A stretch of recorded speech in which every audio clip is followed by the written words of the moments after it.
Hey friend, one of the hardest lessons I've heard to learn during my walk with Jesus Christ is actually stop praying for things He had already answered.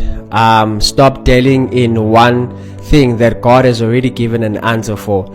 And for me to come to fully understand that, I was reading my Bible some other day and I came across the story of David and Bathsheba. David had an affair with Bathsheba. And what he did is, now Bathsheba was pregnant and he put Uriah, Bathsheba's husband, in the front lines of the war, and so that he could die and he could marry Bathsheba, because now Bathsheba is pregnant with the child of the king. And the Bible says that God had sent prophet Nathan to go rebuke David and to tell David that, man, I'm not pleased with you.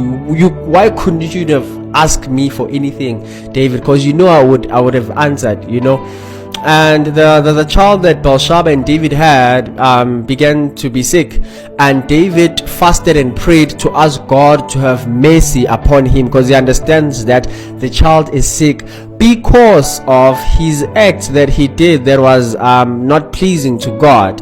And David came back, he heard the servants whispering, and the child had died. And he asked them, are you trying to tell me that the child has died?